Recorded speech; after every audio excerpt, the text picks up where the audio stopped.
تفہیم القرآن سید ابوالعلا مودودی سورۃ البقرہ آیات 142 تا 162۔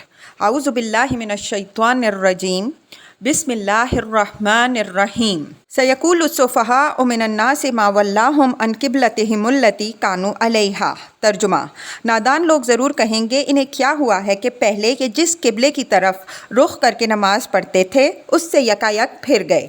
تفسیر: نبی صلی اللہ علیہ وسلم ہجرت کے بعد مدینہ طیبہ میں 16 یا 17 مہینے تک بیت المقدس کی طرف رخ کر کے نماز پڑھتے رہے، پھر کعبے کی طرف منہ کر کے نماز پڑھنے کا حکم آیا، جس کی تفصیل آگے آتی ہے۔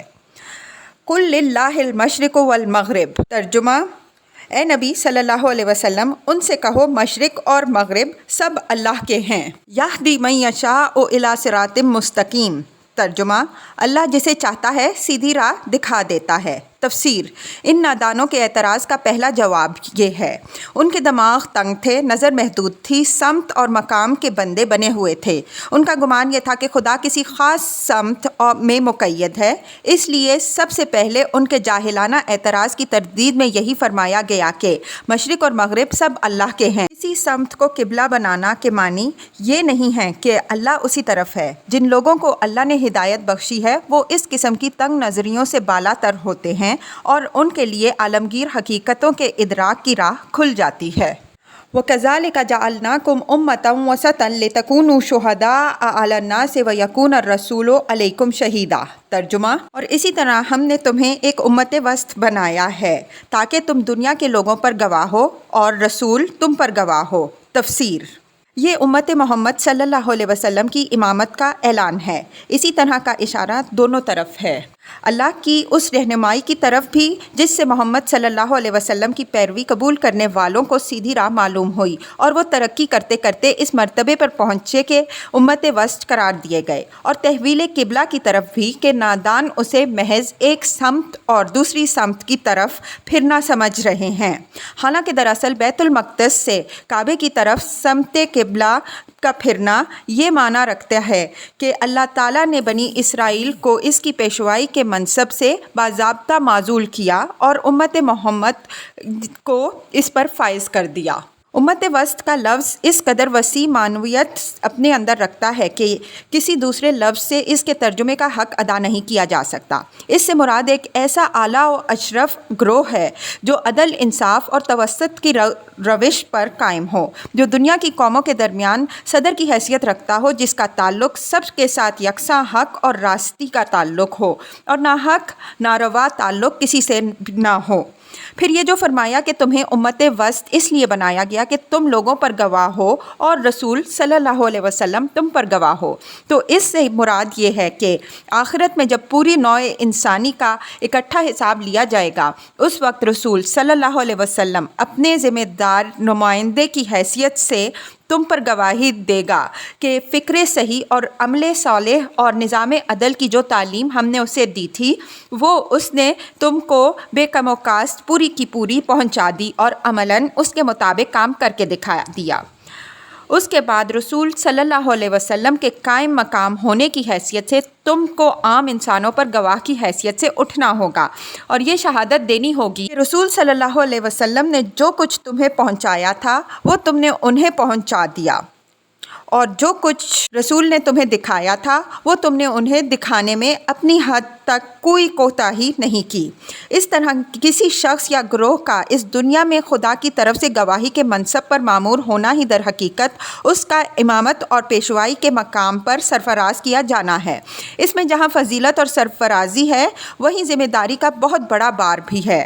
اس کے معنی یہ ہیں کہ جس طرح رسول صلی اللہ علیہ وسلم اس امت کے لیے خدا ترسی، راست روی، عدالت اور حق پرستی کی زندہ شہادت بنے، اسی طرح اس امت کو بھی تمام دنیا کے لیے زندہ شہادت بننا چاہیے، حتیٰ کہ اس کے قول اور عمل اور برتاؤ ہر چیز کو دیکھ کر دنیا کو معلوم ہو کہ خدا ترسی اس کا نام ہے، راست روی یہ ہے، عدالت اس کو کہتے ہیں اور حق پرستی ایسی ہوتی ہے۔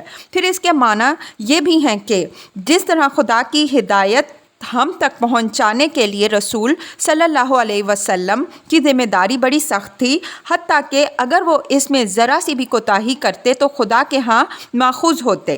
اسی طرح دنیا کے عام انسانوں تک اس ہدایت کو پہنچانے کی نہایت سخت ذمہ داری ہم پر عائد ہوتی ہے۔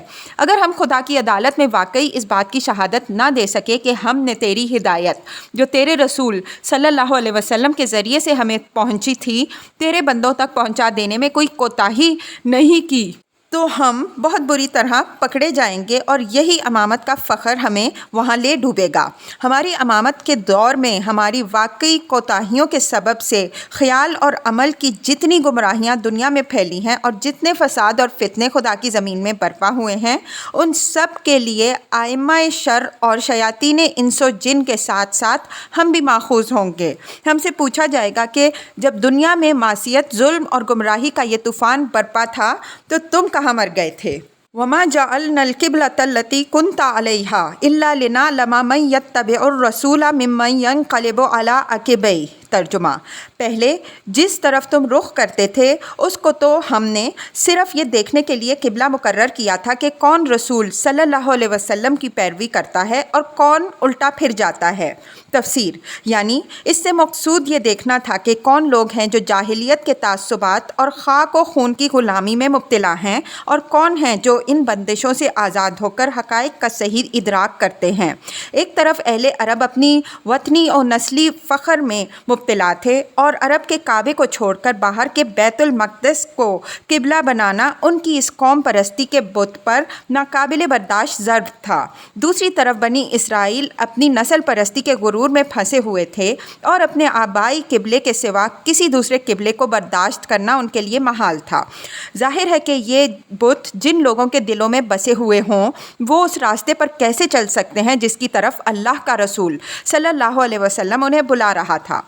اس لیے اللہ نے ان بت پرستوں کو سچے حق پرستوں سے الگ چھانٹ دینے کے لیے پہلے بیت المقدس کو قبلہ مقرر کیا تاکہ جو لوگ عربیت کے بت پرستش کرتے ہیں وہ الگ ہو جائیں۔ پھر اس قبلے کو چھوڑ کر کعبے کو قبلہ بنایا تاکہ جو اسرائیلیت کے پرستار ہیں وہ بھی الگ ہو جائیں۔ اس طرح صرف وہ لوگ رسول اللہ صلی اللہ علیہ وسلم کے ساتھ رہ گئے جو کسی بت کے پرستار نہیں، محض خدا کے پرستار تھے۔ وَإِن كَانَتْ لَكَبِيرَةً إِلَّا عَلَى الَّذِينَ هَدَى اللَّهُ۔ ترجمہ: یہ معاملہ تھا تو بڑا سخت مگر ان لوگوں کے لیے کچھ بھی سخت نہ ثابت ہوا جو اللہ کی ہدایت سے فیض یاب تھے۔ وَمَا كَانَ اللَّهُ لِيُضِيعَ إِيمَانَكُمْ۔ ترجمہ: اللہ تمہارے اس ایمان کو ہرگز ضائع نہیں کرے گا۔ ان اللہ بالناس لرؤوف الرحیم۔ ترجمہ: یقین جانو کہ وہ لوگوں کے حق میں نہایت شفیق و رحیم ہے۔ قد نرى تقلب وجهك في السماء۔ ترجمہ: یہ تمہارے منہ کا بار بار آسمان کی طرف اٹھنا ہم دیکھ رہے ہیں۔ فَلَنُوَلِّيَنَّكَ قِبْلَةً تَرْضَاهَا۔ ترجمہ: لو ہم اسی قبلے کی طرف تمہیں پھیرے دیتے ہیں جسے تم پسند کرتے ہو۔ فَوَلِّ وَجْهَكَ شَطْرَ الْمَسْجِدِ الْحَرَامِ۔ ترجمہ: مسجد حرام کی طرف رخ پھیر دو۔ وَحَيْثُ مَا كُنْتُمْ فَوَلُّوا وُجُوهَكُمْ شَطْرَهُ۔ ترجمہ: اب جہاں کہیں بھی تم ہو اسی کی طرف منہ کر کے نماز پڑھا کرو۔ تفسیر: یہ ہے وہ اصل حکم جو تحویل قبلہ کے بارے میں دیا گیا تھا۔ یہ حکم رجب یا شعبان 2 ہجری میں نازل ہوا۔ ابن سعد کی روایت ہے کہ نبی صلی اللہ علیہ وسلم بشر بن برا بن معرور کے ہاں دعوت پر گئے ہوئے تھے۔ وہاں ظہر کا وقت آ گیا اور آپ صلی اللہ علیہ وسلم نے لوگوں کو نماز پڑھانے کھڑے ہوئے۔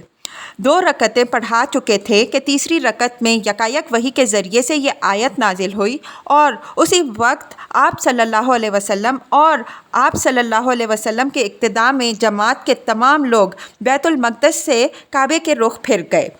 اس کے بعد مدینے اور اطراف مدینے میں اس کی عام منادی کی گئی۔ برا بن عازب کہتے ہیں کہ ایک جگہ منادی کی آواز اس حالت میں پہنچی کہ لوگ رکوع میں تھے۔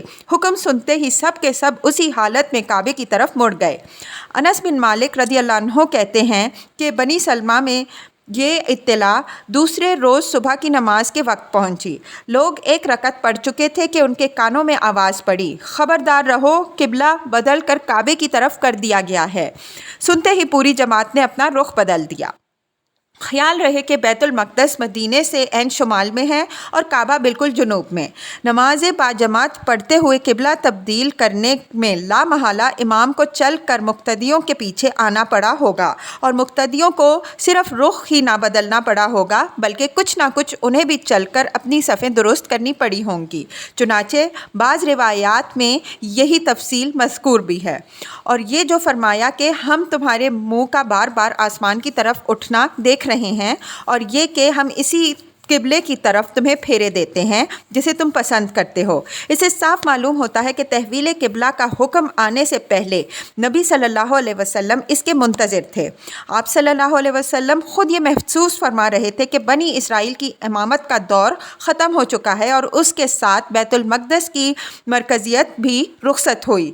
اب اصل مرکز ابراہیمی کی طرف رخ کرنے کا وقت آ گیا ہے۔ مسجد حرام کے معنی ہیں حرمت اور عزت والی مسجد۔ اس سے مراد وہ عبادت گاہ ہے جس کے وسط میں خانہ کعبہ واقع ہے۔ کعبے کی طرف رخ کرنے کا مطلب یہ نہیں ہے کہ آدمی خواہ دنیا کے کسی کونے میں بھی ہو اسے بالکل ناک کی سیدھ میں کعبے ہی کا رخ کرنا چاہیے۔ ظاہر ہے کہ ایسا کرنا ہر وقت ہر شخص کے لیے ہر جگہ مشکل ہے، اس لیے کعبے کی طرف منہ کرنے کا حکم دیا گیا ہے، نہ کہ کعبے کی سیدھ میں۔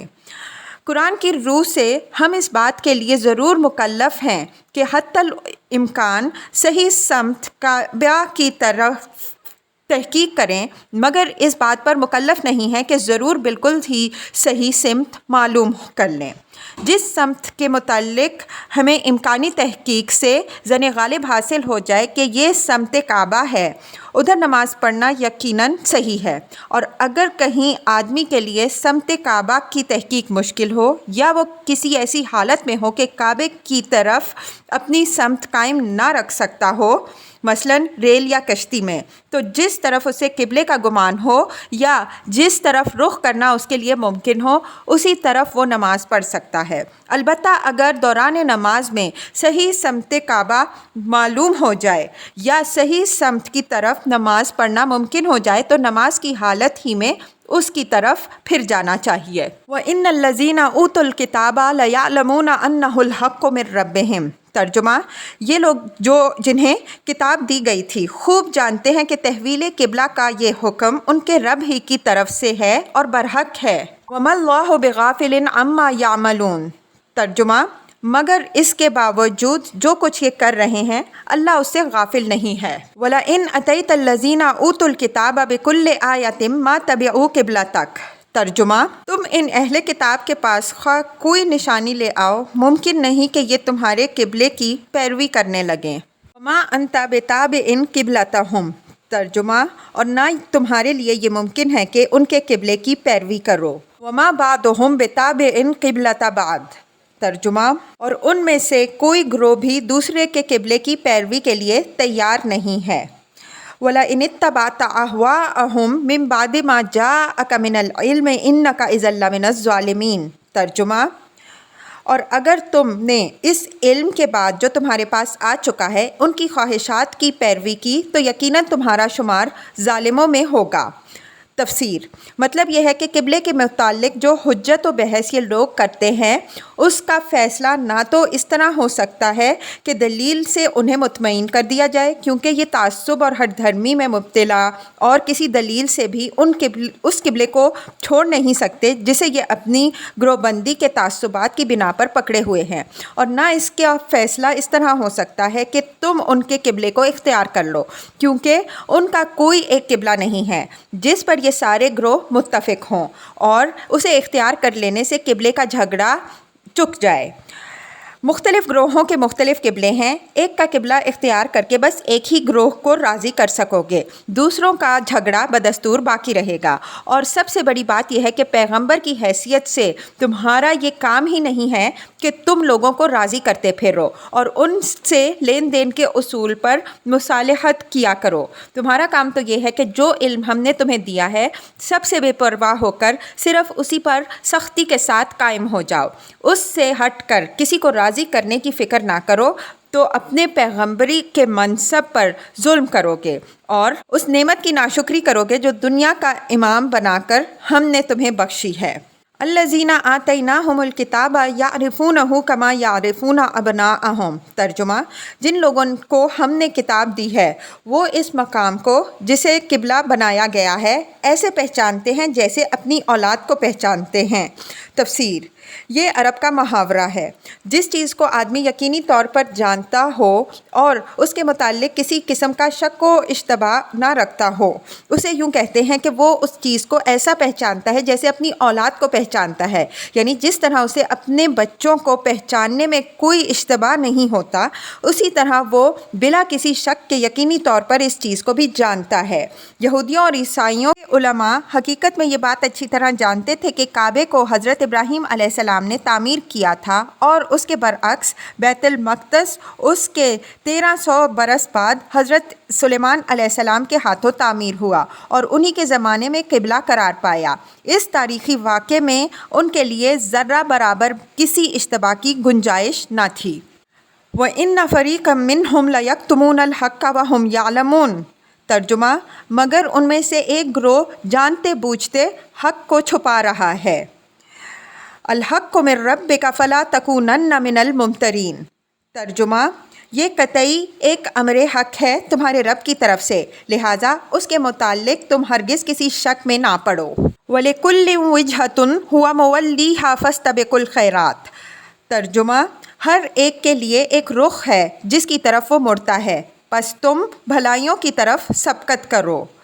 تفسیر: پہلے فقرے اور دوسرے فقرے کے درمیان ایک لطیف خلا ہے جسے سامع تھوڑے سے غور و فکر سے بھر سکتا ہے۔ مطلب یہ ہے کہ نماز جسے پڑھنی ہوگی اسے بہرحال کسی نہ کسی سمت کی طرف تو رخ کرنا ہی ہوگا، مگر اصل چیز وہ رخ نہیں ہے جس طرف تم مڑتے ہو، بلکہ اصل چیز وہ بھلائیاں ہیں جنہیں حاصل کرنے کے لیے تم نماز پڑھتے ہو۔ لہٰذا سمت اور مقام کی بحث میں پڑھنے کے بجائے تمہیں فکر بھلائیوں کے حصول کی ہونی چاہیے۔ اینما تکونوا یأتی بکم اللہ جمیعا۔ ترجمہ: جہاں بھی تم ہوگے اللہ تمہیں پالے گا۔ ان اللہ علی کل شیء قدیر۔ ترجمہ: اس کی قدرت سے کوئی چیز باہر نہیں ہے۔ ومن حیث خرجت فول وجہک شطر المسجد الحرام۔ ترجمہ: تمہارا گزر جس مقام سے بھی ہو وہیں سے اپنا رخ نماز کے وقت مسجد حرام کی طرف پھیر دو۔ وَإِنَّهُ لَلْحَقُّ مِن رَّبِّكَ۔ ترجمہ: کیونکہ یہ تمہارے رب کی طرف سے بالکل برحق فیصلہ ہے۔ وَمَا اللَّهُ بِغَافِلٍ عَمَّا تَعْمَلُونَ۔ ترجمہ: اور اللہ تم لوگوں کے اعمال سے بے خبر نہیں ہے۔ وَمِنْ حَيْثُ خَرَجْتَ فَوَلِّ وَجْهَكَ شَطْرَ الْمَسْجِدِ الْحَرَامِ۔ ترجمہ: اور جہاں سے بھی تمہارا گزر ہو اپنا رخ مسجد حرام ہی کی طرف پھیرا کرو۔ وَحَيْثُ مَا كُنْتُمْ فَوَلُّوا وُجُوهَكُمْ شَطْرَهُ لِئَلَّا يَكُونَ لِلنَّاسِ عَلَيْكُمْ حُجَّةٌ إِلَّا الَّذِينَ ظَلَمُوا مِنْهُمْ۔ ترجمہ: اور جہاں کہیں بھی تم ہو اسی کی طرف منہ کر کے نماز پڑھو تاکہ لوگوں کو تمہارے خلاف کوئی حجت نہ ملے، ہاں جو ظالم ہیں ان کی زبان کسی حال بھی بند نہ ہوگی۔ تفسیر: یعنی ہمارے اس حکم کی پوری پابندی کرو، کبھی ایسا نہ ہو کہ تم میں سے کوئی شخص مقررہ سمت کے سوا کوئی دوسری سمت کی طرف نماز پڑھتے دیکھا جائے، ورنہ تمہارے دشمنوں کو تم پر یہ اعتراض کرنے کا موقع مل جائے گا کہ کیا خوب امت وسط ہے، کیسے اچھے حق پرستی کے گواہ بنے ہیں جو یہ بھی کہتے جاتے ہیں کہ یہ حکم ہمارے رب کی طرف سے آیا ہے اور پھر اس کی خلاف ورزی بھی کیے جاتے ہیں۔ فَلَا تَخْشَوْهُمْ وَاخْشَوْنِی۔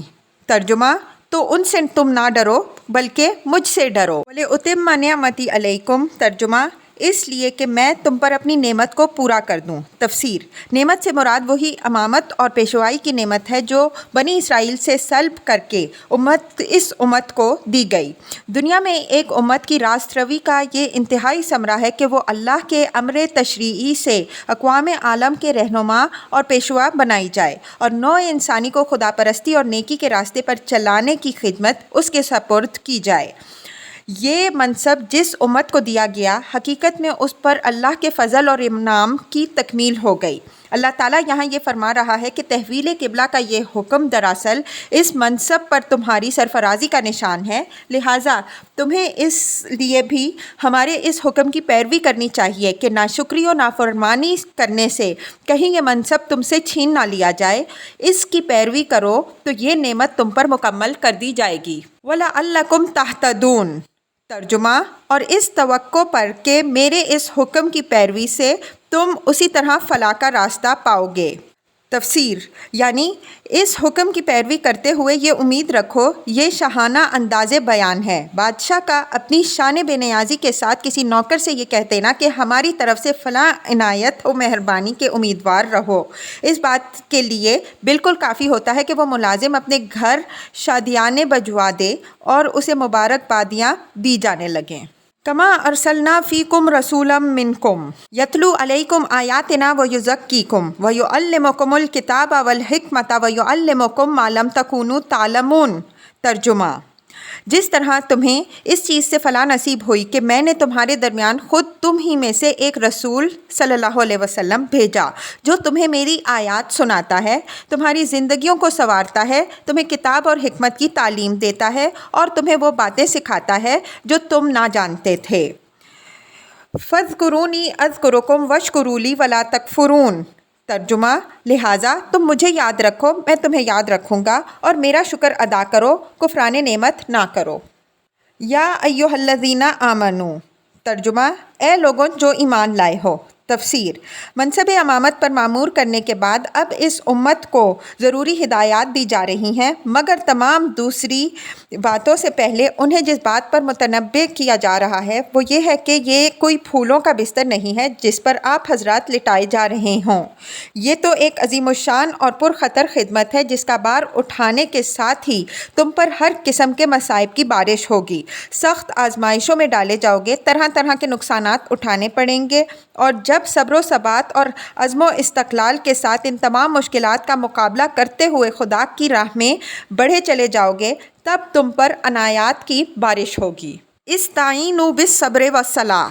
ترجمہ، صبر اور نماز سے مدد لو۔ ان اللہ مع الصابرین۔ ترجمہ، اللہ صبر کرنے والوں کے ساتھ ہے۔ تفسیر، یعنی اس بھاری خدمت کا بوجھ اٹھانے کے لیے جس طاقت کی ضرورت ہے وہ تمہیں دو چیزوں سے حاصل ہوگی، ایک یہ کہ صبر کی صفت اپنے اندر پرورش کرو، دوسرے یہ کہ نماز کے عمل سے اپنے آپ کو مضبوط کرو۔ آگے چل کر مختلف مقامات پر اس امر کی تشریحات ملیں گی کہ صبر بہت سے اہم ترین اخلاقی اوصاف کے لیے ایک جامع عنوان ہے، اور حقیقت میں یہ وہ کلید کامیابی ہے جس کے بغیر کوئی شخص کسی مقصد میں بھی کامیاب نہیں ہو سکتا۔ اس طرح آگے چل کر نماز کے متعلق بھی تفصیل سے معلوم ہوگا کہ وہ کس طرح افراد مومنین اور جماعت مومنین کا عظیم کے لیے تیار کرتی ہے۔ وَلَا تَقُولُوا لِمَن يُقْتَلُ فِي سَبِيلِ اللَّهِ أَمْوَاتٌ۔ ترجمہ، اور جو لوگ اللہ کی راہ میں مارے جائیں انہیں مردہ نہ کہو، بل احیاء وَلَٰكِن لَا تَشْعُرُونَ۔ ترجمہ، حقیقت میں زندہ ہیں وہ مگر تمہیں ان کی زندگی کا شعور نہیں۔ تفسیر، موت کا لفظ اور اس کا تصور انسان کے ذہن پر ایک ہمت شکن اثر ڈالتا ہے، اس لیے اس بات سے منع کیا گیا ہے کہ شہداء فی سبیل اللہ کو مردہ کہا جائے، کیونکہ اس سے جماعت کے لوگوں میں جذبہ جہاد و قتال اور روح جان فروشی کے سرد پڑ جانے کا اندیشہ ہے۔ اس کے بجائے ہدایت کی گئی ہے کہ اہل ایمان اپنے ذہن میں یہ تصور جمائے رکھیں کہ جو شخص خدا کی راہ میں جان دیتا ہے وہ حقیقت میں حیات جاوداں پاتا ہے۔ یہ تصور مطابق واقعہ بھی ہے اور اس سے روح شجاعت بھی تازہ ہوتی اور تازہ رہتی ہے۔ وَلَنَبْلُوَنَّكُمْ بِشَيْءٍ مِّنَ الْخَوْفِ وَالْجُوعِ وَنَقْصٍ مِّنَ الْأَمْوَالِ وَالْأَنفُسِ وَالثَّمَرَاتِ۔ ترجمہ، اور ہم ضرور تمہیں خوف اور خطر اور فاقہ کشی، جان و مال کے نقصانات اور آمدنیوں کے گھاٹے میں مبتلا کر کے تمہاری آزمائش کریں گے۔ وَبَشِّرِ الصَّابِرِينَ۔ ترجمہ، ان حالات میں جو لوگ صبر کریں انہیں خوشخبری دے دو۔ الذین اذا اصابتہم مصیبۃ قالوا انا للہ وانا الیہ راجعون۔ ترجمہ، وہ لوگ جن پر جب کوئی مصیبت پڑے تو کہیں کہ ہم اللہ ہی کے ہیں اور اللہ ہی کی طرف ہمیں پلٹ کر جانا ہے۔ تفسیر: کہنے سے مراد صرف زبان سے یہ الفاظ کہنا نہیں ہے، بلکہ دل سے اس بات کا قائل ہونا ہے کہ ہم اللہ ہی کے ہیں، اس لیے کہ اللہ کی راہ میں ہماری جو چیز بھی قربان ہوئی وہ گویا ٹھیک اپنے مصرف میں صرف ہوئی، جس کی چیز تھی اسی کے کام آ گئی، اور یہ کہ اللہ ہی کی طرف ہمیں پلٹنا ہے، یعنی بہرحال ہمیشہ اس دنیا میں رہنا نہیں ہے، آخر کار دیر یا سویر جانا خدا ہی کے پاس ہے، لہٰذا کیوں نہ اس کی راہ میں جان لڑا کر اس کے حضور حاضر ہوں۔ یہ اس سے لاکھ درجہ بہتر ہے کہ ہم اپنے نفس کی پرورش میں لگے رہیں اور اسی حالت میں اپنی موت ہی کے وقت پر کسی بیماری یا حادثے کے شکار ہو جائیں۔ اولئک علیہم صلوات من ربہم ورحمۃ واولئک ھم المہتدون۔ ترجمہ: ان پر ان کے رب کی طرف سے بڑی عنایات ہوں گی، اس کی رحمت ان پر سایہ کرے گی اور ایسے لوگ ہی راست رو ہیں۔ ان الصفا والمروۃ من شعائر اللہ۔ ترجمہ: یقیناً صفا اور مروہ اللہ کی نشانیوں میں سے ہے۔ فمن حج البیت او اعتمر۔ ترجمہ: لہٰذا جو شخص بیت اللہ کا حج یا عمرہ کرے۔ تفسیر: ذوالحجہ کی مقررہ تاریخوں میں کعبے کی جو زیارت کی جاتی ہے اس کا نام حج ہے، اور ان تاریخوں کے ماسوا دوسرے کسی زمانے میں جو زیارت کی جائے وہ عمرہ ہے۔ فلا جناح علیہ ان یطوف بہما۔ ترجمہ: اس کے لیے کوئی گناہ کی بات نہیں کہ وہ ان دونوں پہاڑیوں کے درمیان سعی کرے۔ تفسیر: صفا اور مروہ مسجد حرام کے قریب دو پہاڑیاں ہیں جن کے درمیان دوڑنا من جملہ ان مناسک کے تھا جو اللہ تعالیٰ نے حج کے لیے حضرت ابراہیم علیہ السلام کو سکھائے تھے۔ بعد میں جب مکہ اور آس پاس کے تمام علاقوں میں مشرکانہ جاہلیت پھیل گئی تو صفا پر اساف اور مروہ پر نائلہ کے استحان بنا لیے گئے اور ان کے گرد طواف ہونے لگا۔ پھر جب نبی صلی اللہ علیہ وسلم کے ذریعے سے اسلام کی روشنی اہل عرب تک پہنچی تو مسلمانوں کے دلوں میں یہ سوال کھٹکنے لگا کہ آیا صفا اور مروہ کی سعی حج کے اصلی مناسک میں سے ہے یا محض زمانہ شرک کی ایجاد ہے، اور یہ کہ اس سعی سے کہیں ہم ایک مشرکانہ فعل کے مرتکب تو نہیں ہو جائیں گے۔ نیز حضرت عائشہ رضی اللہ عنہا کی روایت سے معلوم ہوتا ہے کہ اہل مدینہ کے دلوں میں پہلے ہی سے سعی بین الصفا والمروہ کے بارے میں کراہت موجود تھی، کیونکہ وہ منات کے معتقد تھے اور اساف و نائلہ کو نہیں مانتے تھے۔ انہی وجوہ سے ضروری ہوا کہ مسجد حرام کو قبلہ مقرر کرنے کے موقع پر ان غلط فہمیوں کو دور کر دیا جائے جو صفا و مروہ کے بارے میں پائی جاتی تھیں، اور لوگوں کو بتا دیا جائے کہ ان دونوں مقامات کے درمیان سعی کرنا حج کے اصلی مناسک میں سے ہے، اور یہ کہ ان مقامات کا تقدس خدا کی جانب سے ہے، نہ کہ اہل جاہلیت کی من گھڑت۔ وَمَن تَطَوَّعَ خَيْرًا فَإِنَّ اللَّهَ شَاكِرٌ عَلِيمٌ۔ ترجمہ: اور جو برضا و رغبت کوئی بھلائی کا کام کرے اللہ کو اس کا علم ہے اور وہ اس کی قدر کرنے والا ہے۔ تفسیر: یعنی بہتر تو یہ ہے کہ یہ کام دلی رغبت کے ساتھ کرو، ورنہ حکم بجا لانے کے لیے تو کرنا ہی ہوگا۔ ان الذین یکتمون ما انزلنا من البینات والہدی من بعد ما بیناہ للناس فی الکتاب اولئک یلعنہم اللہ ویلعنہم اللاعنون۔ ترجمہ: جو لوگ ہماری نازل کی ہوئی روشن تعلیمات اور ہدایات کو چھپاتے ہیں، درحالانکہ ہم انہیں سب انسانوں کی رہنمائی کے لیے اپنی کتاب میں بیان کر چکے ہیں، یقین جانو کہ اللہ بھی ان پر لعنت کرتا ہے اور تمام لعنت کرنے والے بھی ان پر لعنت بھیجتے ہیں۔ تفسیر: علماء یہود کا سب سے بڑا قصور یہ تھا کہ انہوں نے کتاب اللہ کے علم کی اشاعت کرنے کے بجائے اس کو ربیون اور مذہبی پیشہ وروں کے ایک محدود طبقے میں مقید کر رکھا تھا، اور عامہ خلاق تو درکنار، خود یہودی عوام تک کو اس کی ہوا نہ لگنے دیتے تھے۔ پھر جب عام جہالت کی وجہ سے ان کے اندر گمراہیاں پھیلیں تو علماء نے نہ صرف یہ کہ اصلاح کی کوئی کوشش نہ کی، بلکہ عوام میں اپنی مقبولیت برقرار رکھنے کے لیے ہر اس ضلالت اور بدعت کو جس کا رواج عام ہوتا جاتا، اپنے قول و عمل سے یا اپنے سکوت سے الٹی سند جواز عطا کرنے لگے۔ اسی سے بچنے کی تاکید مسلمانوں کو کی جا رہی ہے۔ دنیا کی ہدایت کا کام جس امت کے سپرد کیا جائے اس کا فرض یہ ہے کہ اس ہدایت کو زیادہ سے زیادہ پھیلائے، نہ یہ کہ بخیل کے مال کی طرح اسے چھپا رکھے۔ الا الذین تابوا واصلحوا وبینوا فاولئک اتوب علیہم۔ ترجمہ: البتہ جو اس روش سے باز رہیں اور اپنے طرز عمل کی اصلاح کریں اور جو کچھ چھپاتے تھے اسے بیان کرنے لگے تو ان کو میں معاف کر دوں گا۔ وَأَنَا التَّوَّابُ الرَّحِيمُ ترجمہ: اور میں بڑا درگزر کرنے والا، رحم کرنے والا ہوں۔ إِنَّ الَّذِينَ كَفَرُوا ترجمہ: جن لوگوں نے کفر کا رویہ اختیار کیا۔ تفسیر: کفر کے اصلی معنی چھپانے کے ہیں، اسی سے انکار کا مفہوم پیدا ہوا اور یہ لفظ ایمان کے مقابلے میں بولا جانے لگا۔ ایمان کے معنی ماننا، قبول کرنا، تسلیم کر لینا۔ اس کے برعکس کفر کے معنی نہ ماننا، رد کر دینا، انکار کرنا۔ قرآن کی روح سے کفر کے رویے کی مختلف صورتیں ہیں۔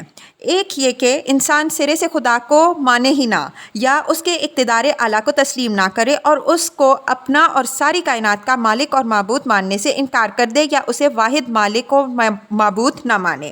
دوسرے یہ کہ اللہ کو تو مانے مگر اس کے احکام اور اس کی ہدایات کو واحد منبع علم و قانون تسلیم کرنے سے انکار کر دے۔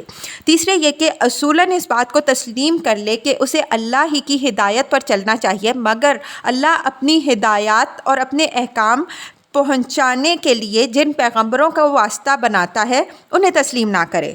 چوتھے یہ کہ پیغمبروں کے درمیان تفریق کرنے اور اپنی پسند یا اپنے تعصبات کی بنا پر ان میں سے کسی کو ماننے اور کسی کو نہ مانے۔ پانچویں یہ کہ پیغمبروں نے خدا کی طرف سے عقائد، اخلاق اور قوانین حیات کے متعلق جو تعلیمات بیان کی ہیں ان کو یا ان میں سے کسی کو قبول نہ کرے۔ چھٹے یہ کہ نظریے کے طور پر تو ان سب چیزوں کو مان لے مگر عملاً احکام الہی کی دانستہ نافرمانی کرے اور اس نافرمانی پر اصرار کرتا رہے اور دنیاوی زندگی میں اپنے رویے کی بنا اطاعت پر نہیں بلکہ نافرمانی پر رکھے۔